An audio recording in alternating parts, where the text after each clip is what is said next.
¿Qué tal? Muy buenas tardes. Muchísimas gracias por estar participando en este ciclo de charlas que damos, que lo vamos a dar en 2 días. Hoy es el día 1.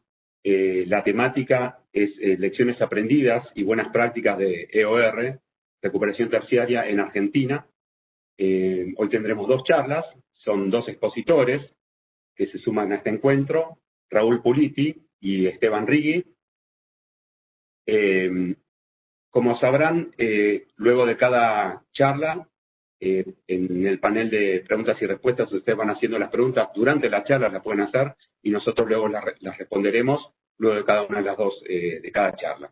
O sea, tendremos el ciclo charla, preguntas respecto a esa charla, preguntas respecto a esa segunda charla, y luego tendremos algunos minutos para consultas en general. Los 2 expositores, Raúl Puliti les hablará sobre aguas a utilizar en recuperación terciaria, una temática fundamental para poder inyectar los productos químicos que inyectamos para este tipo de recuperaciones. Y luego Esteban Righi les hablará sobre proyectos de WAG en Chihuahua de la Sierra Negra y sus lecciones. En el primer orador, Raúl Puliti, les comento un poco sobre él. Él es ingeniero de petróleo de la Universidad de Cuyo, tiene 40 años de experiencia.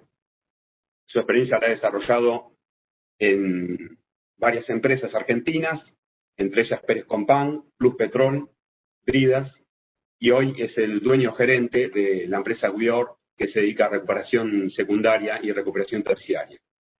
Así que damos ahora espacio a que Raúl comience su disertación. Muchísimas gracias. ¿Qué tal? Buenas tardes a todos. Muchas gracias por conectarse. Hoy les voy a compartir una visión, nuestra visión. Creemos que el futuro del petróleo, de los alimentos convencionales y no convencionales, en la Argentina en los próximos 50 años dependerá en gran medida de la terciaria. Alguien podrá decir, bueno, pero 50 años no es mucho para la transición con energías limpias. Y según Václav Slim, yo le tengo mucho respeto y leo todo lo que publica con respecto a la transición. Esta transición va a ser lenta, muy lenta. Quizás en Europa es un poco más rápida, pero en Latinoamérica seguramente que va a demandar 50 años. Estamos ante un cambio de paradigma. Esto me hace acordar cuando los mayores, en los años, fines de los años 70, nos contaban cómo en los 60 habían empezado a ser secundarios. Digamos, cómo el tener todos los yacimientos depletados y empezar a inyectar agua. ¿Cuánto les costó? ¿Cuánto fue ese cambio de paradigma? Bueno, hoy estamos en lo mismo. Es decir, en ese momento no había otra solución que inyectar agua para los yacimientos de Argentina. Y ahora no hay otra solución que agarrar inyectar químicos o gas. Les voy a pedir que, digamos, me permita hacer un screening. Es decir, cuando uno empieza con terciaria, lo más importante es ver en qué pared apoya la escalera. Porque de nada sirve tener una muy buena escalera con muy buenos químicos y todo eso, pero apoyarla en la pared equivocada, es decir, en la formación equivocada, elegir una técnica de terciaria que no es la acorde para mi formación. Entonces, voy a hacer un screening conceptual. Entonces, podemos decir que tenemos 2 grandes grupos. El grupo de arenas, en las cuales se puede inyectar químicos, tales como los polímeros que se han hecho en los 5 pilotos que se han hecho hasta ahora. Ahora hay otro en curso en IPF, pero hay 4 que ya se están ampliando. Bueno, esas arenas tienen algo en común, es decir, tienen alta permeabilidad, baja temperatura, es decir, mayor que 50 milidarcis, entre 500 a 1000 milidarcis, que anda el promedio, y la mayoría son no consolidados y baja temperatura, 40 a 60 grados, y menos de 300 centígrados. Ahora, en el otro grupo están las arenas que salen, es decir, son permeabilidades menores que 50 milidarcies, temperaturas mayores que 90 grados centígrados y todas aquellas arenas que tengan bajo saturación móvil. Es decir, ya sea que un acuífero haya barrido el 60% de actualidad, tipo Vizcachera en el norte de Mendoza, o una bilé de Chivilo de la Sierra Negra o de Jesús Fernández, que tiene un 45% de factor de recuperación alta. Entonces, queda poco móvil, entonces realmente es un target en que puede competir la inyección de CO2, como después Henry va a comentar el piloto de la Sierra Negra en el 2005 con WAC, puede competir perfectamente con la inyección de químicos. Entonces, ese sector, más todos los calcáreos, es decir, todas las calizas, el tubo y todo eso, es el nicho de la inyección de CO2. CO2 mayor del 90% para lograr miscibilidad o cuasi miscibilidad.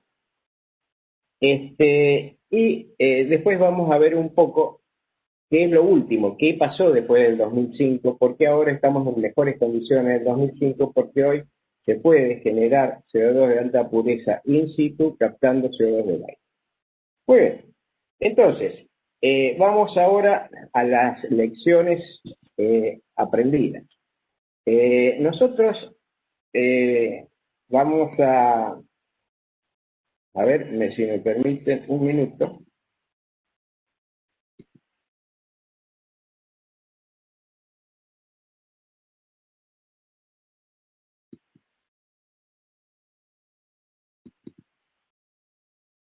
Acá. Bueno. La primera lección aprendida que quería compartir es el cambio de agua de inyección en la mitad del yacimiento, agua dulce de río por agua de producción cortada. El primer error que cometí fue el medanito con Pérez Compán. Iba a ser una gran expansión. Disculpe, Raúl, que lo interrumpa. Queremos asegurarnos que esté compartiendo las diapositivas. No las podemos visualizar. Vamos a volverlo a intentar. A ver.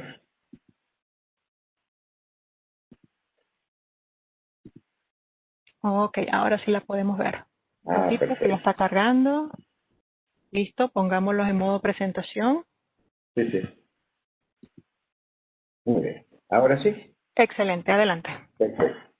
Entonces, había una gran expansión con infill y dijeron, bueno, sería bueno de no tener tanto sumidero y todo lo que sea nuevo de inyección sea con agua de formación. Bueno, así fue, acepté, era jefe de ingeniería de yacimiento de Medanito en ese momento de Pérez Compán, y luego vino lo que pasó en todo el país cuando se cambió agua dulce por agua de formación. Aumento de corrosión, infiltración en pozos y líneas, con el consiguiente aumento de costos por recambio, aumento de sulfídrico, que es el principal problema en productores, aumento del pooling y del uso de químicos como inhibidores de corrosión, anticristantes y bactericidad.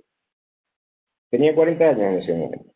Luego, cuando tenía ya 57 años, en Plus Petrol, nunca más quise cambiar agua dulce por agua de producción, pero me dijeron, mira, si no vas a utilizar para terciaria un sector del yacimiento, podemos inyectar agua de producción. Bueno, yo estaba estudiando en Francia unos polímeros y unos surfactantes para Centenario.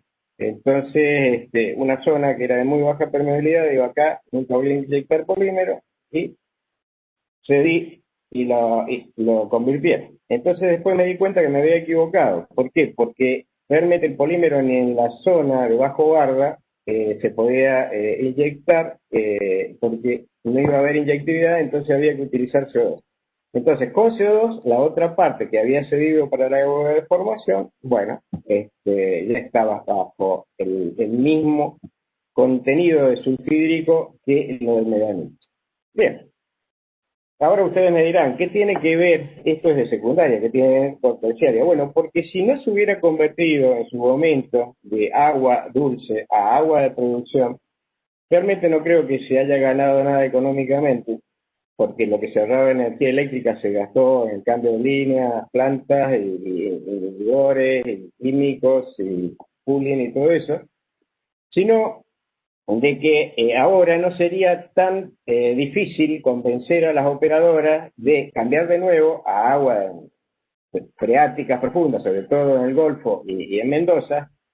En la cuenca neuquina no tanto porque hay mucho río. Es decir, ya los 2 pilotos que hay en la cuenca neuquina son con agua dulce, de río. Pero ese es el problema, de que se instaló una costumbre, que es inyectar agua de formación. Bien, esos fueron los 2 errores que cometí en cuanto a acceder a que se cambiara. Y la otra lección realmente es positiva. Cuando empezamos a inyectar polímero en el Corcova, bueno, ahí estábamos con 20 centipoas para los 300 centipoas que es el Corcova, andaba bien, pero dijimos en laboratorio, si uno baja de 400 ppm de dureza a 5 ppm, puede llegar a lograr la misma viscosidad, pero en vez de 1000 ppm de polímero con 500. Bueno, así se hizo y realmente anduvo muy bien. Hice con resinas de intercambio iónico regenerada con cloruro de sodio, un camión de sal en una pileta, y con eso se solucionó todo y se redujo el gasto y la logística a la mitad. Muy bien, polímero, ya más o menos todos lo conocen, trabaja sobre el móvil, no sobre el SOR, y actúa tanto sobre la viscosidad del agua como en la permeabilidad relativa del agua, por eso cambia la movilidad. Acá hay algo muy importante que hay que resaltar, y es dónde pega más el hecho de desalinizar y de bajar la dureza. En el caso de la salinidad, tiene que ya menor a 4000 ppm se nota, y en la parte de dureza ya menor de 400. PEF es un concepto que traje de Colombia que me interesa, me gusta mucho expresarlo de esta forma. ¿Qué es la eficiencia del polímero? Son barriles incrementales por kilo de polímero. Un kilo más o menos está en $2.4 por kilo. Es barato, es un método barato, ya vamos a ver valores de IPF. Y en el caso del Corcova, que sería agua dulce ablandada, agua del río Colorado, un barril incremental por cada kilo de polímero. En el caso de Escudero Bayo, que yo sepa, no se ablanda ahí, 0.7 barriles por kilogramo.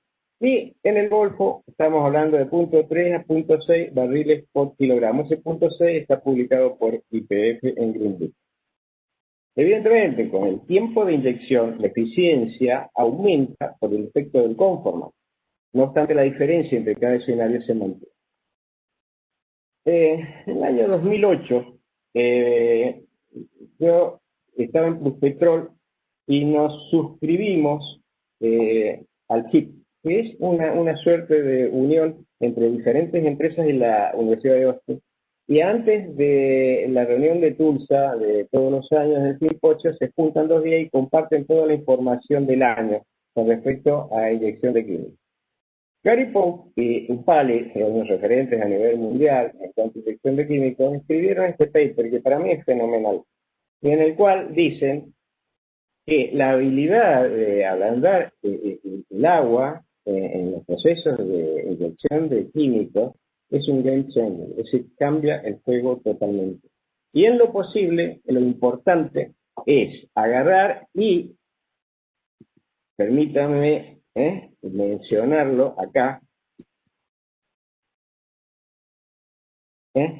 tratar de usar napa freática profunda y, si es que se puede, también de. Bueno, el ACIPET es un documento que en Colombia sacaron utilizando escritos de Shen, que es de la Universidad de Austin también, del 2011 y 2015. Realmente muy completo, y habla sobre todos los problemas que ocasiona el utilizar el agua de formación, en la cual no se le ha sacado el petróleo, no se la ha desalinizado ni se la ha ablandado. Es decir, habla del hierro, habla de la hidrólisis, de la salinidad mayor a 1000 y habla de la estabilidad química del polímero, que es controlado principalmente mediante reacciones de oxidación, reducción y de hidrólisis. Pero algo que por lo general no se dice es que disminuye la viscosidad del polímero, tanto el polímero remanente como todo el petróleo remanente en el agua de producción, como las grasas y aceites residuales del proceso. Además, ocasiona taponamiento en el yacimiento, cosa que no se ve, pero ya vamos a ver en un caso que se ha utilizado en la cuenca neuquina. Uno de los posibles casos de fracaso fue ese. Bien, ahora vamos a ver, todos estos serían los pilotos que se han hecho hasta ahora. De los 6, hay uno que está en curso, Los Perales, Catrero Este, que fue un fracaso, que eso lo llevamos yo era en ese momento jefe de ingeniería de Medanito, e iba a Catrero Este, y ahí fue donde realmente me enamoré de la terciaria, y fue un fracaso. Ahora, vamos a ver uno por uno estos proyectos. Hay algo que ustedes tienen que ver. Acá estamos hablando de cientos y miles de unidades, que es lo que tienen en común todos los proyectos que se han hecho hasta ahora. Temperaturas menores que 90, es decir, entre 40 y 60, y viscosidades menores que 300. Acá está dureza a la derecha y salinidad del agua de inyección de esos proyectos a la izquierda. Acá tenemos el número de inyectores del piloto y a los que se ha ampliado, y el pez, como ya lo definí. Ahora, ustedes me dirán, ¿cómo es que fracasó esto de Catrero Este? Si tenía buena permeabilidad, baja temperatura, baja viscosidad. Pero acá hay una de las cosas, es decir, se preparó la solución madre con agua dulce, pero después se mezclaba antes de entrar al pozo del spot directo con agua de formación, con petróleo, con salinidad y con dureza, 5000 de dureza. Entonces, ¿cuál fue? Habían dos capas, la 3 y la 5. La 3 estaba muy barrida, 98% de agua, entonces dijimos, tiene poco móvil, vamos a la 5. En la 5 habían dado el agua, pero ¿cuál es el problema? Tenía una matriz calcárea, entonces hacía que la variación lateral era pobre. ¿Qué pasó?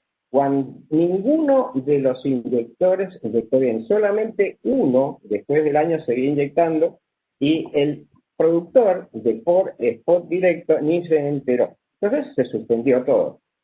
Entiendo de que si se hubiera puesto un tapón y se hubiera ido a la que se creía que ya no tenía más móvil, tenía móvil, porque a lo sumo habían sacado un 30%, que era un 70%, de lo cual 40% era SOR. Había un 30%, de lo cual el 10% se podía llegar a sacar con el piloto. Bueno, en su momento no nos dimos cuenta, en el 98 yo formé un grupo de terciaria, no me di cuenta, me dediqué al CO2, al agua caliente. Bueno, de ahí, ¿qué pasó? Miren, 14 años por ese error hizo que la técnica llegara a alguien como CAPEC, desesperado por su 98%, y entonces, bueno, con el agua que tenía, con las permeabilidades y todo, hizo el piloto, 5 inyectores, 3 productores centrales, anduvo perfecto. Corcovado Norte, 2012, anduvo perfecto. Ya teníamos un agua de río ablandada. Eso hizo que tengamos un pez de 1, y desde los 6 inyectores ya se han ampliado 84. Posiblemente CAPSA ya tenga también ese número de conversiones, no está publicada a inyectores de polvo. Green Beak, YPF tenía el 40% de la sociedad con Plus Petrol en el Corcovado, es decir, que fue cosechando toda la experiencia del Corcovado y después se largó solo en Green Beak e hizo un trabajo excelente. Y amplió, apenas dio la respuesta, y ya en el 2019 tenía resultados de la ampliación. Y publicó a principios de enero en Medio Oriente este trabajo, que está muy bien, porque ya están hablando del protocolo de cómo acelerar todo, el piloto, la primera ampliación, y ahora vienen ya con un piloto de surfactante de polímero. En cada satélite ponen una planta para mezclar polímero y una de tratamiento de agua salada. Realmente a mí me gustaría que utilizaran napa freática profunda ablandada, que es mucho más barato, mucho más simple, pero bueno, ellos están yendo con ósmosis inversa, están yendo con cartuchos de la parte para filtrar petróleo, filtrar dureza. Bueno, está bien, cada empresa lo maneja perfectamente y a su criterio. Desfiladero Bayo, eso fue un poco más problemático, y gracias que estaba simulado. Porque ¿qué pasa? Cuando yo estoy con agua, es RAPNP, yo puedo pronosticar. Después, ya no, ya hay que simular aún en el gol. Entonces, como el desfiladero Bayo tenían todo simulado, veían que el tercer año iba a venir la respuesta y así vino. Si no, lo hubieran cortado antes. Bien. Raúl, contamos con unos 5 minutos más. Gracias. Perfecto. Muy bien. Entonces, acá tenemos Colombia. Vemos que los dos pilotos realmente que están ampliando son estos, que tienen 2 inyectores y 4 inyectores. Lo único que el PEF es mucho mejor acá porque es un fire spot directo. Bien, todo lo demás están en estos países. Esto es lo importante, y que desde el año 2009 estamos, desde el IAPG, tratando de promover con las operadoras que empiecen a investigar la inyección de nitrato. ¿Por qué? Porque hay que tratar de llevar las bacterias sulfato reductoras a nitrato reductoras. ¿Por qué? Porque no es que voy a disminuir la corrosión, sino de que los óxidos nitrosos no son mortales, y el sulfúrico sí. Entonces, hay que convencer de que hay que dejar de inyectar petróleo. ¿Por qué? Porque el petróleo, por más pequeñas partes por millón que nosotros estemos inyectando, es jamón del medio para el sulfato reductor. Entonces, primero, cortar la inyección de petróleo. Segundo, agarrar y ir apuntalando a los bactericidas con inyección de nitrato. ¿Por qué? Porque si no, va a pasar esto. Uno puede limpiar la casa si es que tiene la llave para abrir la puerta. Uno puede lavar la roca si es que puede acceder al pozo. Si yo tengo todo montado en terciaria, pero no puedo ir a cambiar la bomba porque me suena la chicharra, estoy en problema. La llave que nos permitirá acceder a pozos bajos de recuperación terciaria será el control del sulfuro. Esto lo presento porque fue en el 2004, es todo una reseña de lo hecho en Mar del Norte con la inyección de nitrato de calcio. Acá tendríamos que estudiar nitrato de sodio por el bivalente. Los gastos, bueno, de nuevo, optimizar bactericidas y empezar a estudiar inyección de nitrato. Tanto Pluspetrol, que hice una experiencia yo, en el cual me tapé y después no seguí. Petrobras, en el 25 de mayo, donde estaba yo, es decir, que hice el cambio de agua dulce por salada. Y en YPF, en Rincón, han hecho experiencias con nitrato de calcio. Bueno, hay que seguir con eso. Inversiones, filtrar agua de producción, si es que no se quiere cambiar por agua dulce, antes de inyectarla para minimizar la cantidad de petróleo, principal fuente de alimentación de las bacterias, sulfato reductor. Siempre que se pueda, por favor, no utilizar agua de producción para hedor. Utilizar agua de río o de napa freática profunda ablandada. Procedimiento no es el olfato, porque a altas concentraciones no es detectable. Entonces hay que utilizar analizadores portátiles o fijos. Una vez que se haya tomado real conciencia, que hasta ahora no se ha tomado, de cuál es la llave de la futura explotación de nuestros yacimientos, que es el manejo del sulfídrico, habría que comenzar a eliminarlo, o por lo menos a tratar de que no siga creciendo. Bueno, eso ha sido todo. Muchas gracias por sus minutos de su paciencia. Bueno, muchas gracias, Raúl. Muy buena tu presentación. Habla también un poco de la experiencia que tenés. Tenemos algunas consultas, algunas preguntas o comentarios como para que puedas desarrollar. Una de las preguntas es: ¿por qué en el Golfo las operadoras prefieren ablandar el agua a producción para preparar el polímero en vez de utilizar el agua con que se comenzó la inyección secundaria, o sea, napas freáticas profundas, y ablandarlas? Realmente me gustaría conocer esa razón. Yo siempre he insistido con la gente del Golfo, pero bueno, ellos prefieren seguir ese camino, que es trabajar sobre el agua de producción. De todos modos, cuando uno trabaja con ósmosis inversa, el rechazo es del 50%, es decir, que ya van a ir a su bebedero el 50% de esa agua. Es caro, pero bueno, con lo que se ahorran de polímero lo van a poder pagar bien. El tema es que realmente se aseguren de no seguir inyectando petróleo. De ahí en adelante, bueno, cada empresa verá cuál es la estrategia que quiere seguir. Pero realmente no lo entiendo, porque no utilizan el agua con que comenzaron hace 20 años. Me dan sensación. Perfecto. Vamos a hacer dos consultitas más.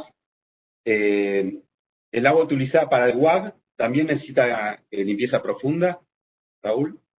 Y en principio sí, porque si bien yo no tengo que conseguir la viscosidad, porque esa agua, por ahora, en un futuro, a lo mejor se utiliza con polímeros, pero por ahora, como son bajas permeabilidades, a lo mejor se va a utilizar nanopartículas o lo que sea, pero el tema es que igual, esa baja permeabilidad que son el nicho de la inyección de gases, sobre todo CO2, se tapona cuando yo pongo un agua de formación que tiene sodio, que tiene petróleo, que tiene hierro, flóculos. Entonces, sí, es importante de que tenga una limpieza profunda. O, de nuevo, sea un agua de napa freática profunda de río.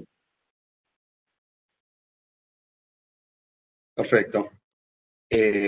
Raúl, la tercera pregunta que hacemos y última de tu charla es si tenés algún comentario sobre proyectos en los que la calidad de agua fue mejorando durante la implementación, durante la inyección y bueno, tomando lecciones aprendidas a partir de la implementación misma. Bueno, es un poco el caso del Cocobo. Es decir, se empezó con 1000 ppm, con una dureza del 400 ppm y se ablandó con resinas de intercambio iónico, entonces se llegó a 5 ppm de dureza y se pudo reducir el gasto de polímero de 1000 ppm a 500 ppm, es decir, que es un hecho concreto. Hasta ahora, digamos, tanto CAPSA como Greenpeace, no tengo idea, yo creo que siguen con el mismo agua que han hecho el piloto, tratando de mejorarlo un poco. Sobre todo YPF, en Greenpeace, yo sé que está trabajando fuertemente en eso, pero, y CAPSA está estudiándolo, pero no tengo datos publicados con respecto a la mejora debido a la banda. Pero sí el paper que les di de Gary Pope y Yupali. Eso tiene ejemplos de todo el mundo, donde dice fehacientemente la necesidad de ablandar y el por qué, digamos, cuáles son todas las cosas que uno se beneficia al ablandar. Bueno, Raúl, desde ya muchas gracias por la charla, muchas gracias por contestar las preguntas de los participantes. Damos espacio ahora a Laura, la siguiente moderadora, que presentará a Esteban y su charla. Muchas gracias, Raúl. Ok, un placer. Muchas gracias. Muchísimas gracias, Alberto. Continuamos entonces con el siguiente presentador y se trata de Esteban Fernández Rigui, de la empresa YPF. Esteban nos va a hablar en la tarde de hoy acerca de proyectos WAG, que significa Water Alternative Gas, de Chigüiro de la Sierra Negra, reseña y lecciones aprendidas. Esteban Fernández es físico de profesión y se desempeña como ingeniero de reservorio desde hace más de 20 años. Actualmente en proyectos estratégicos de EOR para YPF, ha formado parte de equipos de estudio e implementación de proyectos EOR en YPF, Repsol YPF y Astra Repsol. Desde la evaluación de procesos en laboratorio hasta el seguimiento y evaluación de las aplicaciones en campo, pasando por estudios integrados de reservorio y de simulación de yacimiento. Con foco actualmente en la inyección de polímeros, ha tenido experiencia en implementación de proyectos de inyección de gas, en estudios para procesos de EOR químico y métodos térmicos para las cuencas Neuquina, Guyana y Golfo de San Jorge. Muchísimas gracias, Esteban, por la contribución del día de hoy.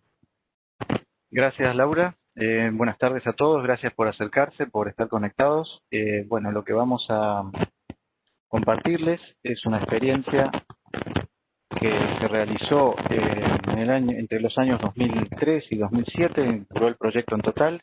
Se trata de un proyecto de inyección alternada de agua y gas en el campo Chigüiro de la Sierra Negra. Bueno, obviamente no fui yo solo, yo estoy acá presentándoles hoy esta charla. Se trató de un equipo de mucha gente, por supuesto, y de la operación. Así que, bueno, al final de la charla les pondré ahí a modo de créditos de película, algunos de los cuales, muchas de las personas que participaron.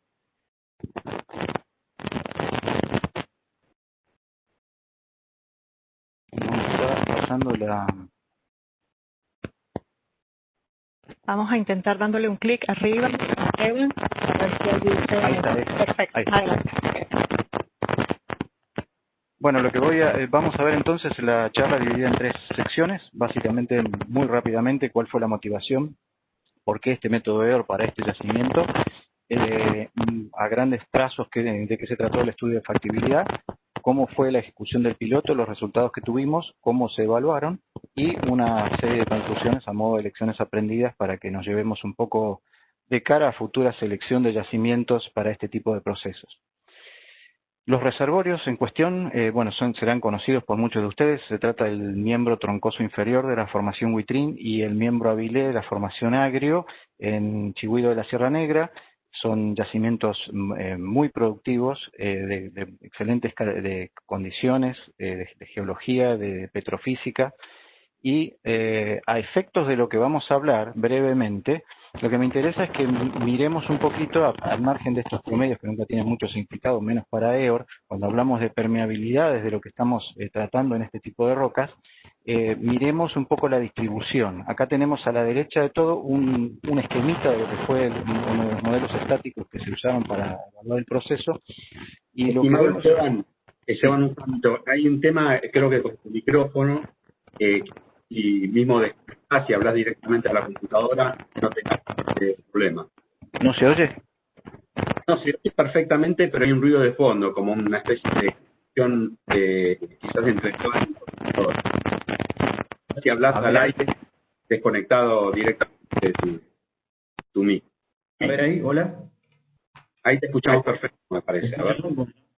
Lo que yo tengo es una ventanita que no sé cómo cerrar del Webex, donde te veo, a ver, así. Ahí está. Bien, les decía que a la derecha nos queremos concentrar para el tema de un poco el diagnóstico de lo que pasó aquí con el WAC, ya vamos a ver de qué se trató y todo, no se preocupen, es solamente que prestemos atención un poquito a la distribución de permeabilidades. En Troncoso, básicamente nos ocupaba como objetivo la parte de las fases eólicas de las dunas de Troncoso, y es donde está hecho este modelo, básicamente la capa 5T, 4T, lo que vemos es que tenemos unas permeabilidades. Los tonos verdes acá están en 75 milidars y el máximo está en 150, pero vean que la mitad superior de la capa tiene sistemáticamente mayor permeabilidad que la mitad inferior. En Avilé, en cambio, tenemos un rango de permeabilidades un poquito más altas. Los tonos verde claros son unos 200 milidars y los celestitos son 125, pero la distribución es más homogénea. Avilé es una arena tremendamente homogénea, como se puede ver en esta foto de la izquierda. A ver si tengo el puntero. Mientras que Troncoso tiene un poco más de heterogeneidad de estructura interna. Eso va a ser importante a la hora de diagnosticar un poco lo que pasó con esta implementación en el campo del proceso. Bueno, antecedentes y motivación. Este es un campo grande, Chigüido de la Sierra Negra, está ubicado en la provincia de Neuquén, al noroeste, en la zona del Rincón de los Sauces, unos 230 kilómetros al noroeste de la ciudad de Neuquén. Tiene un petróleo original in situ muy grande, del orden de 220 millones de metros cúbicos, unos 1.500 pozos, petróleo liviano, viscosidad en torno a 1 centipoa, puede ser un poquito menos al principio, un poquito más en el momento ya despletado en que lo tomamos para este proyecto, recuperación secundaria desde 1994, y con un factor de recobro que ya al comienzo de estar planeando este proyecto estaba rondando el 35%. Con un pico máximo de producción de petróleo del campo que allá por el año principios del 2000 había llegado casi a 25.000 metros cúbicos día. Así que se estaba pensando ya, desde principios de los 2000, en una futura fase con EOR para este campo, dentro de lo cual obviamente, porque es un candidato clarísimo, se habían considerado los métodos químicos basados en surfactantes, básicamente para atacar la saturación residual al agua, y por X razones, en estos momentos, al momento de iniciar este proyecto, se habían dejado momentáneamente de lado. Bueno, ¿por qué inyección de gas? Vamos a ver primero muy a grandes rasgos, como para unificar el lenguaje de qué se trata el EOR por inyección de gas. Básicamente se trata de inyectar un agente de desplazamiento, en ese sentido no difiere mucho de la inyección de agua, que es una fase, pueden tener distintas composiciones, pero que en condiciones de superficie de gas, en condiciones de reservorio será, por ejemplo, un fluido supercrítico, en general es un fluido con mayor densidad, por supuesto, a las presiones habituales en los yacimientos, y producirá distintos procesos de desplazamiento que vamos a desglosar muy brevemente para que entendamos de qué estamos hablando cuando proyectamos esto.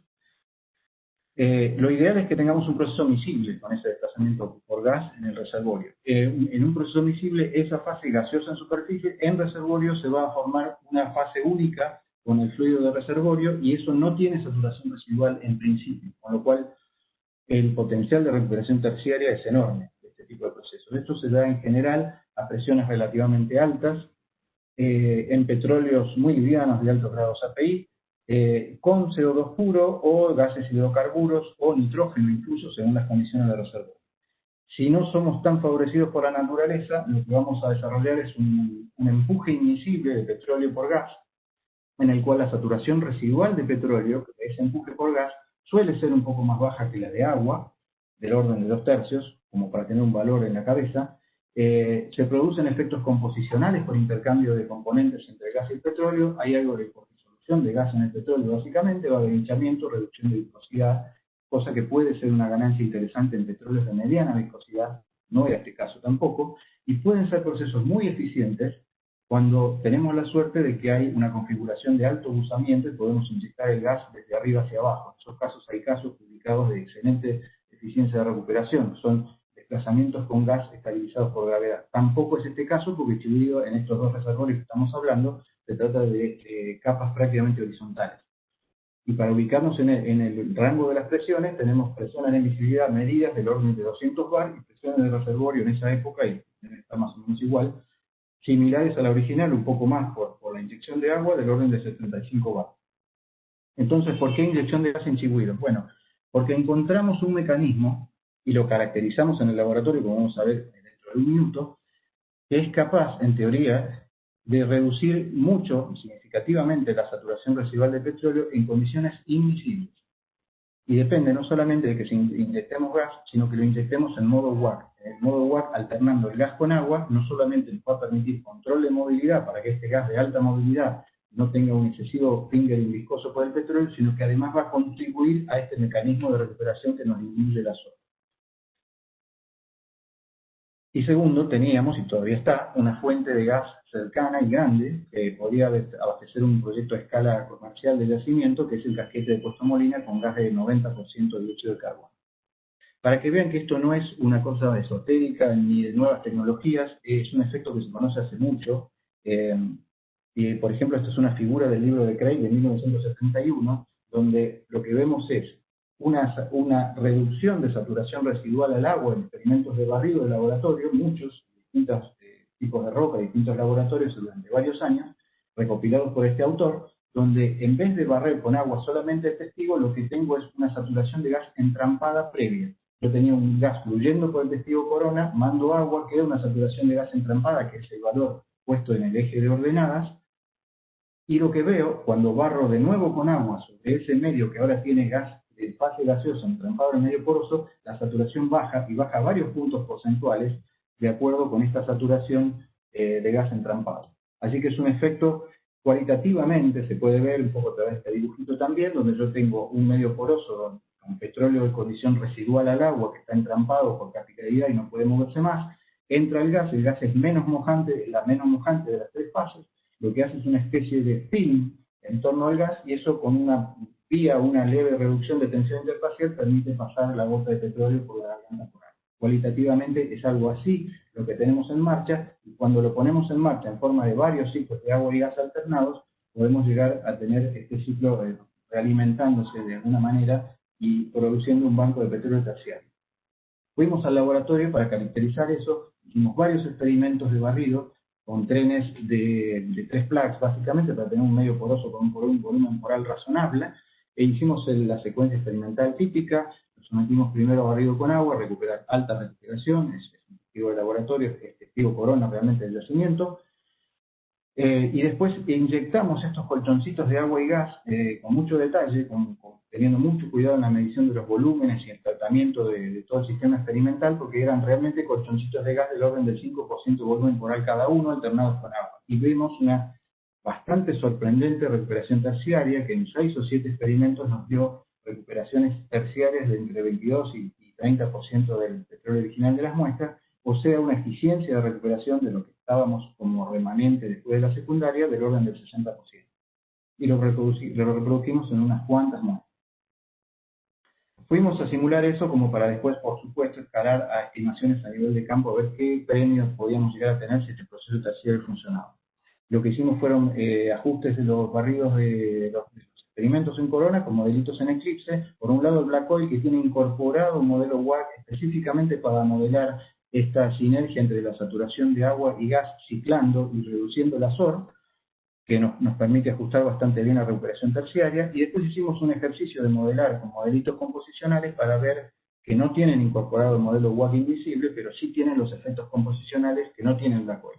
Y más o menos dábamos cuenta de la mitad. Así que estábamos en presencia de una combinación de efectos composicionales leves y el mecanismo WACC invisible bajando el azor.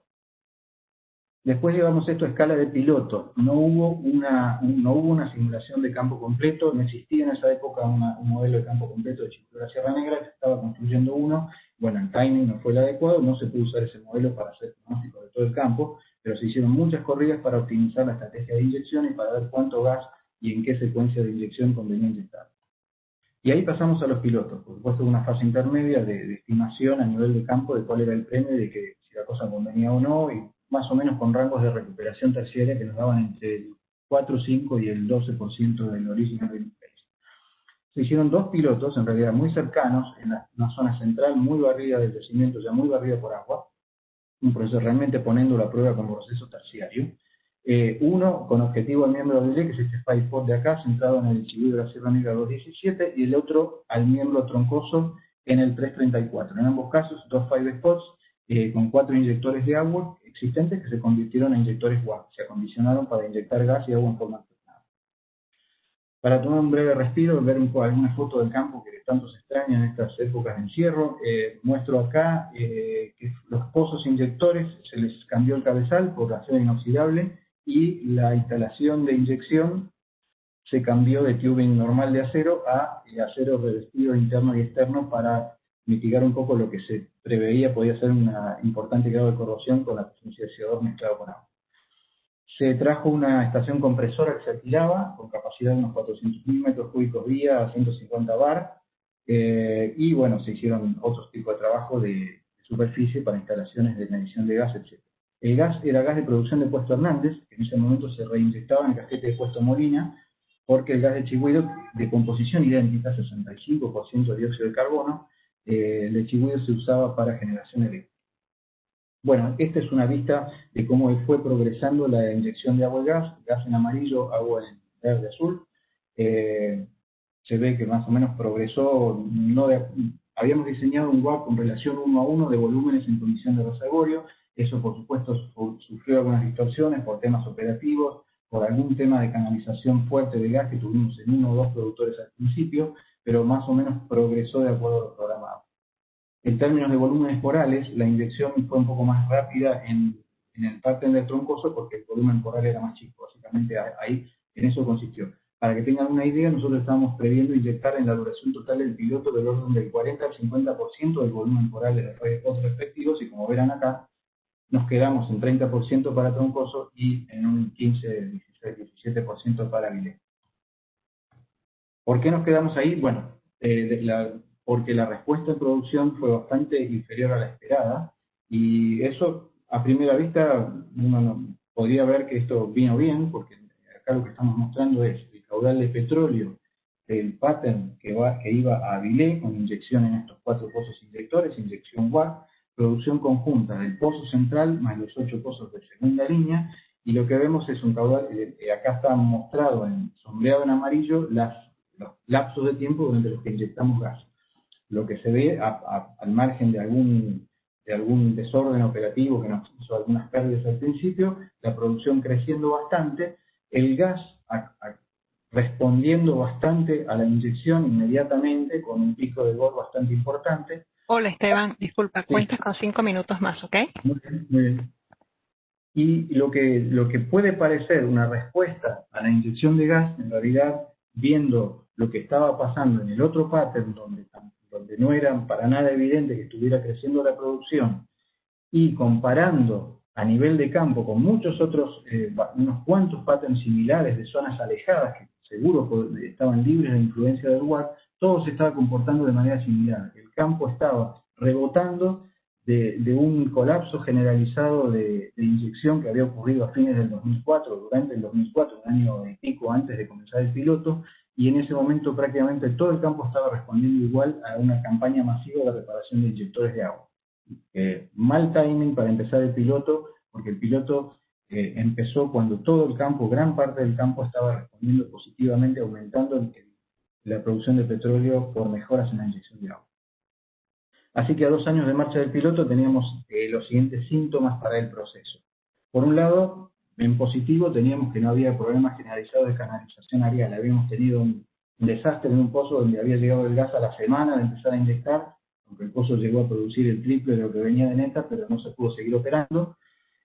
Después teníamos producción acumulada de gas, más o menos de la mitad del volumen inyectado, cosa que era un poco preocupante porque estábamos previendo bastante menos si el proceso realmente funcionaba para controlar la movilidad del gas.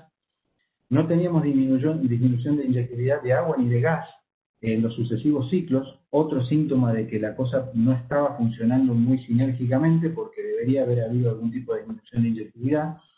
El GOR era alto y como vimos respondía a la inyección. Eso daba problemas ya en la operativa, toda la operativa se estaba quejando de que llegaba mucho gas en la producción y claramente no había producción incremental de petróleo evidente porque a pesar de que teníamos controles de pozos que subían en producción neta, cuando lo comparábamos con el resto del campo, mucho se estaba comportando igual debido a las mejoras en inyección de agua. Causas posibles de esto, bueno, ya las venimos anticipando. Segregación fuerte, mucho más severa que la que preveíamos, separación por gravedad del agua y del gas en el reservorio. Principalmente por gravedad, como causa más probable en Avilé, vimos la tremenda arena limpia sin ningún tipo de barrera vertical que es Avilé. Algo de eso ya anticipábamos que tenía que pasar, creíamos que lo íbamos a usar en nuestro provecho, barriendo quizá un poco de petróleo que había dejado la secundaria en el tope de Avilé. Eso tal vez pasó, pero a costa de producir con gores muy altos que no estábamos previendo. Y por efecto del perfil de permeabilidad es la mitad superior con una permeabilidad bastante más grande que la mitad inferior. Eso favorece mucho para el waterflying, porque apalanca y aplana el perfil de avance del agua, porque contrarresta la gravedad con tener la mejor permeabilidad arriba, pero para el gas es justamente lo contrario, y favorece entonces a que el agua y el gas estén siguiendo caminos diferentes en el reservorio. Evidencia directa de esto teníamos muy poca. Apenas llegamos a hacer un perfil de admisión con resultado dudoso. Las compañías de servicios no querían operar los perfiles de admisión con inyección de gas. Eso es otro problema que no se pudo tener en cuenta bien desde el principio. Y entonces faltó herramientas. Queríamos implementar medición de temperatura con perfiles distribuidos de fibra óptica y no llegamos a hacerlo. Consecuencia, debemos haber tenido un simple barrido con gas inmisible en el techo de las capas, segregado del agua, impidiendo que actuara el mecanismo WAC, que era clave para bajar la saturación residual de petróleo. Lecciones aprendidas de esto, la primera y ya la principal es que las características de flujo de reservorio condicionaron más fuertemente el proceso de EO que lo que esperábamos. O sea, no hubo el match adecuado que tiene que existir para que proceso y reservorio den lugar a condiciones de éxito. Lo sabíamos, sí, habíamos identificado esos factores de antemano y sabíamos que eran un riesgo, pero determinados temas técnicos de simulación y de todo el estudio previo nos hicieron subestimar un poco la gravedad de lo que podría llegar a pasar con estas cosas. Así que algo tiene que haber fallado o faltado, y básicamente podemos decir que en el laboratorio podríamos haber obtenido parámetros más parámetros para el modelo WAC, haciendo barridos en distintas estrategias, estudiando un poco más el proceso. El modelo de simulación, al no tener ajuste de historia, nos hizo pasar por alto seguramente aspectos importantes de interacción gas-petróleo. En el diseño del piloto podríamos haber tenido en cuenta, por ejemplo, recompletar los pozos de manera de inyectar el gas en la base de las capas, por ejemplo, pero no, prevaleció el punto de vista de que había que modificar lo menos posible la configuración existente para poder comparar con la inyección de agua sola. Y también lo muy importante es que la línea base de producción debería ser no negociable, y acá no fue así, digamos, prevaleció un poco el apuro por empezar a echar a rodar las cosas, cuando en realidad el campo venía con una línea base que es claramente inadecuada para evaluar un proceso terciario. Algo que no quiero dejar de mencionar y que todos sabemos en realidad, que en general la gente de la operativa está siempre con una excelente disposición para aprender y aplicar procesos nuevos. Y eso es todo, abrimos para preguntas, lo que quieran preguntar. Y bueno, aquí se ve alguna de la gente que participó. Por supuesto, el agradecimiento a todos ellos. Muchísimas gracias, Esteban, por tu excelente presentación y a la empresa YPF por siempre contribuir técnicamente con nuestra comisión. Tenemos varias consultas en el chat. De hecho, aprovecho y menciono que si no logramos completar o responder a todas ellas, ustedes van a estar recibiendo, a todos los asistentes, van a estar recibiendo la respuesta vía email de parte de los presentadores en los próximos días, ¿ok? Comenzamos con la primera, Esteban, la realiza Juan Diego Suárez, es relacionada a qué presión de inyección de CO2 se aplicó en el campo y si hubo algún indicio de fracturas inducidas. Sí, gracias por la pregunta. La presión máxima de la estación compresora era 150 bar y si yo no recuerdo mal, no tengo ahora bien fresco los datos, no creo que hayamos pasado los 120 bar. No tenemos evidencia de fracturas, lo que decía yo, por lo menos que hayan afectado significativamente arealmente a la distribución del gas. No hicimos pruebas específicas para ver eso, o sea, no hicimos otro tipo de diagnóstico que nos haya indicado que pueda haber habido fracturas. La verdad que no sabemos. Perfecto. La siguiente pregunta es la siguiente. Parece ser que YPF tiene un foco en inyección de polímeros y apenas se puede con algún surfactante más polímero. Pero debido a que las formaciones aptas para la inyección de polímeros no son la mayoría, ¿por qué no se avanza entonces en paralelo con pilotos de WAC o inyección de CO2? Bueno, sí, gracias por la pregunta. Es una buena observación. Básicamente lo que YPF en algún momento digamos hace unos 10 años más o menos, tomó la línea de empezar con el EOR, quizá por lo más fácil, habiendo tenido esta experiencia negativa con WAC, la verdad es inevitable que uno sea mucho más cauteloso. Si hubiera que resumir la lección aprendida en una sola, uno diría tenerle un poco de miedo al gas, porque la verdad que es problemático, en el sentido de que todo el tema volumétrico, si uno mira, por ejemplo, la literatura publicada de proyectos WAC, si bien hubo muchos WAC y los hay exitosos, el WAC con CO2 miscible es el proceso EOR que más aporte a la producción tiene en la terciaria de Estados Unidos, y creo que el mayor número de proyectos también. Pero siempre hay problemas de conformance y problemas de control de movilidad del gas. Puede ser una cuestión de recursos, puede ser una cuestión de que hay mucho de qué ocuparse también con el polímero, así que bueno, por ahora es así como está funcionando la terciaria en YPF, más bien orientada, enfocando todo en el polímero. También, por supuesto, tenemos en nuestros grupos de trabajo, estamos mirando áreas para todos los métodos, incluidos los térmicos para los crudos pesados, así que bueno, siempre hay un ojo puesto para este tipo de procesos. Excelente, muchas gracias, Esteban. Hay comentarios, por ejemplo, de parte de Fernando Tuero, donde dice felicitaciones por mostrar en el trabajo sus problemas, sus desafíos en cuanto a los diseños, ejecución y análisis, y creo que es un acto de bastante honestidad técnica que se hace realmente para poder aprender de lo que ya sucedió, ¿no? Así que agradecemos mucho el comentario de Fer. En este caso, hay otros par de preguntas, tenemos tiempo para 2 más, si te parece, Esteban. La siguiente Sí. es, ¿el alto contenido de CO2 afectó el sistema de inyección? No, como yo mencioné, por ahí fue muy rápido, en los pozos inyectores, que eran inyectores de agua normales con mandriles de selectiva, ya existían mandriles de inoxidable por la alta corrosividad del agua, y toda esta zona y casi todo el campo estaba ya inyectando agua de alta salinidad, más de 100.000 ppm de sólidos totales disueltos, así que ya protecciones anticorrosivas había por todos lados, pero en particular previendo posible agravamiento de corrosión por la presencia del CO2, se bajaron instalaciones, los tubing de inyección se cambiaron por cañería revestida interna y externa con epoxi, ¿no? Más allá de eso no hubo, salvo algunos problemas en el compresor, que en realidad también estaba condicionado para manejar ese gas con esa composición, no hubo problemas. Por el lado de la producción, se equipó a casi todas las bombas electrosumergibles con un dispositivo para separar gas, no recuerdo ahora bien cómo es el detalle, pero estaba previsto también que las electrosumergibles, que eran el sistema de extracción artificial en este campo y en esta zona en particular, tenían también protecciones para poder producir albores más altos. Excelente, muchísimas gracias. Una última pregunta, ya que estamos todavía en tiempo. Mi consulta la realiza Gonzalo, si se sabe cómo evolucionó la producción después del piloto y cómo se hace para comparar una zona con o sin CO2.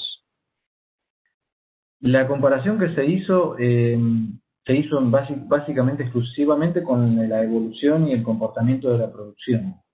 No teníamos otra evidencia de que estuviéramos movilizando petróleo adicional que no fuera el cambio en la declinación, y el diferencial así determinado era prácticamente, dentro del error de los datos, era prácticamente nulo, o sea, no había forma de decir que estábamos sacando realmente petróleo terciario de la zona barrida. Así que bueno, el análisis fue así, simplemente un análisis de producción.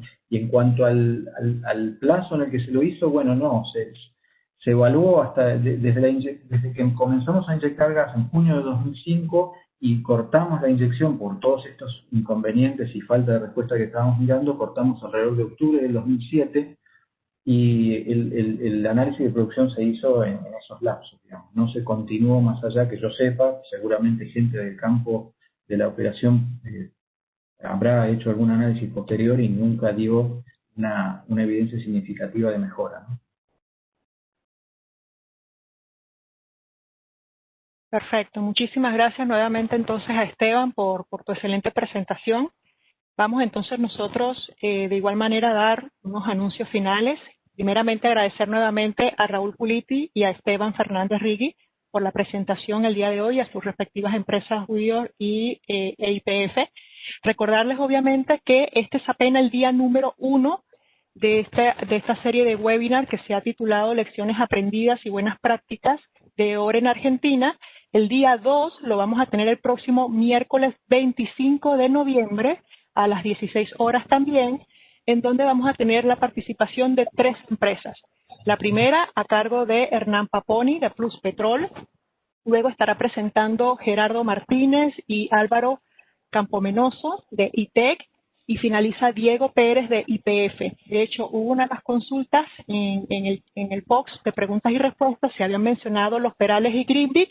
Vuelve entonces a unirse en el día número 2 de Lecciones Aprendidas, que ese día vamos a comentar sobre esos proyectos. De parte mía, agradecerles a todos los asistentes por su participación y dejo entonces a Alberto con unas palabras finales. Bueno, muchísimas gracias a todos. Gracias Raúl, Esteban, Laura. Y a los participantes, realmente nos pone muy contentos que haya tanta concurrencia, muchísimos participantes.